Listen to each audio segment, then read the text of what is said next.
इंद्र, आज हम स्वविवेक की एक छोटी सी कहानी समझेंगे। एक बार एक शिकारी जंगल में शिकार करने के लिए गया। बहुत प्रयास करने के बाद उसने जाल में एक बाज पकड़ लिया। शिकारी जब बाज को लेकर घर आने लगा तो रास्ते में बाज ने शिकारी से कहा, तुम मुझे लेकर क्यों जा रहे हो? शिकारी बोला, मैं तुम्हें मारकर खाने के लिए ले जा रहा हूँ।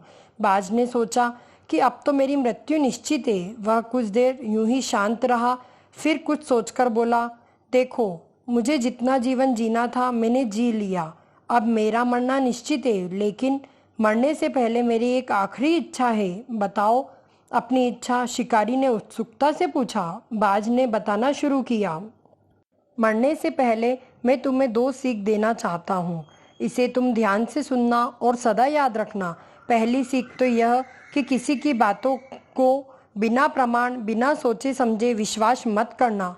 और दूसरी ये कि यदि तुम्हारे साथ कोई बुरा हो या तुम्हारे हाथ से कुछ छूट जाए तो उसके लिए तुम कभी दुखी मत होना। शिकारी ने बाज की बात सुनी और अपने रास्ते आगे बढ़ने लगा। कुछ दूर बाद बाज ने शिकारी से कहा, शिकारी, एक बात बताओ, अगर मैं तुम्हें कुछ ऐसा दूं जिससे तुम रातों रात अमीर बन जाओ तो क्या तुम मुझे आज़ाद कर दोगे?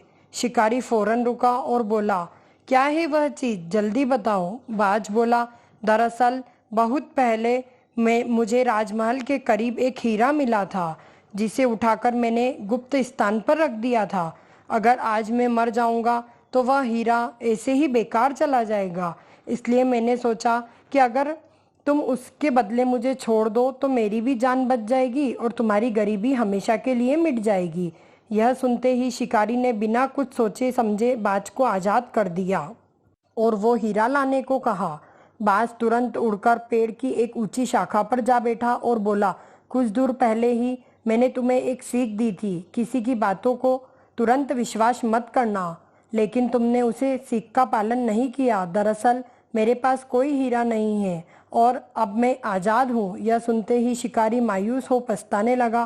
तभी बाज बोला, फिर तुम मेरी दूसरी सीख भूल गए कि अगर कुछ तुम्हारे हाथ से बुरा हो तो उसके लिए तुम कभी पछतावा मत करना। इस कहानी से हमें यह सीख मिलती है कि हमें किसी अनजान व्यक्ति पर आसानी से विश्वास नहीं करना चाहिए और किसी प्रकार का नुकसान होने या असफलता मिलने पर दुखी नहीं होना चाहिए, बल्कि उस बात से सीख लेकर भविष्य में सतर्क हो जाना चाहिए। जय जिनेंद्र।